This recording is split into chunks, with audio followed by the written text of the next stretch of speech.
और ये बात ब्रह्म महावाक्य मुरली में भी बोल दी, भगवान को जितना रुलाया है उतना और किसी को दुनिया में नहीं रुलाया है।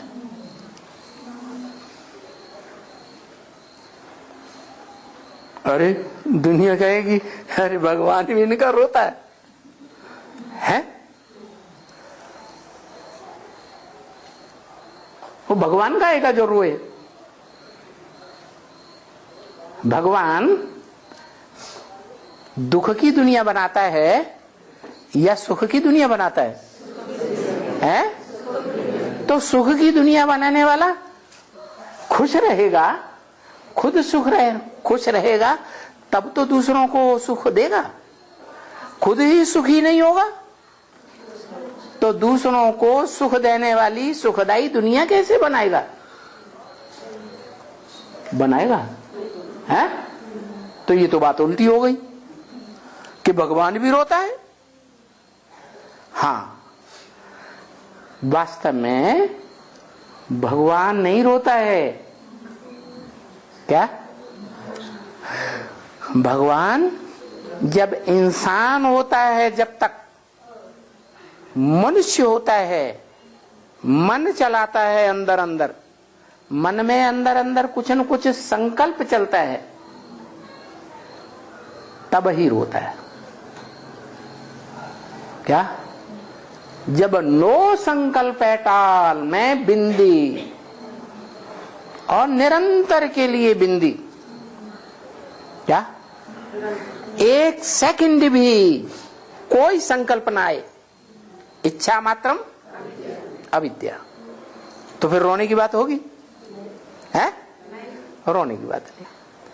तो भगवान को जितना रुलाया है उतना किसी को नहीं रुलाया है। इसका मतलब क्या हुआ कि भगवान का पार्ट बजाने वाली जो आत्मा है, मनुष्य आत्मा, वो रोती है। क्या? मनुष्य को भगवान ही नहीं कहा जाता। वास्तव में जो मन का उपयोग करता है वो भगवान है ही नहीं। मनुष्य अगर मन का उपयोग करना बंद कर दे, मन को पूरा कंट्रोल कर ले, कोई संकल्प न चलने दे, एकदम बिंदु, सदाकाल का बिंदु, क्या? सदाकाल के लिए बिंदु, तो वो भगवान कहा जाता है। मनुष्य को भगवान नहीं कहा जा सकता। क्या? मनुष्य है माना मन वाला है, मननात् मनुष्य कहा जाता है, मनन चिंतन मंथन करने वाला मनुष्य कहा जाता है। कोई भी मनन चिंतन मंथन नहीं, मन के अंदर भी नहीं, वाचा के अंदर तो बड़ी बात,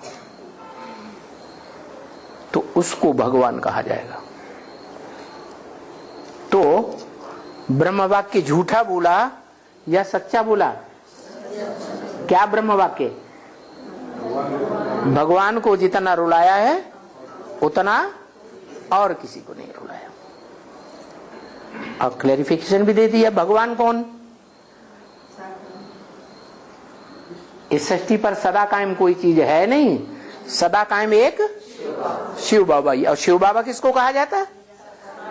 जो साकार शरीर और निराकार ज्योति बिंदु आत्मा दोनों इकट्ठे होके पार्ट बजाएं तो शिव बाबा माना भगवान हो गया।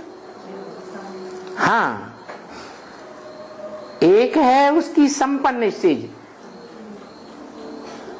और एक है उसकी पुरुषार्थी स्टेज।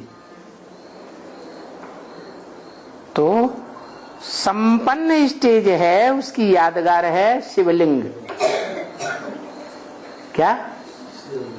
लिंग माने शरीर भी है और उसमें ज्योति बिंदु आत्मा भी है, लेकिन संकल्प कुछ नहीं, एकदम जैसे पत्थर,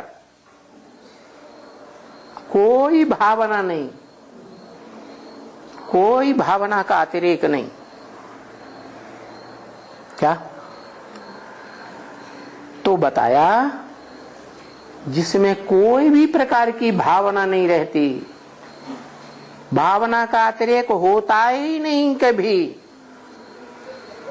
लेकिन है देहधारी, देह की कर्मेंद्रियों के द्वारा पार्टी भी बजाता है, लेकिन जिन कर्मेंद्रियों से पार्ट बजाता है उसकी, उन कर्मेंद्रियों की स्मृति उसे नहीं रहती, उन कर्मेंद्रियों से वो किसी प्रकार का सुख या दुख अनुभव ही नहीं करता, तो उसको कहा जाता है भगवान। इसीलिए गीता में लिखा है कि ऐसा योगनिष्ठ हो, कैसा योगनिष्ठ है, जिसकी कर्मेंद्रियां तो हैं, देह तो है कर्मेंद्रियों वाला, ज्ञानेंद्रियों वाला, लेकिन कर्म करते हुए भी उनका अनुभव ना अच्छा अनुभव लेता और ना बुरा अनुभव लेता, कर्मेंद्रियों से न सुख भोगता और न दुख भोगता, कोई प्रकार की भावना मन की नहीं, मन माने दिल की कोई भावना नहीं, कोई इच्छा नहीं, इच्छा मात्रम अविद्या। तो ऐसी आत्मा को कहा जाता है भगवान। क्या? भाग्यवान। दुनिया का सबसे जास्ती भाग्यवान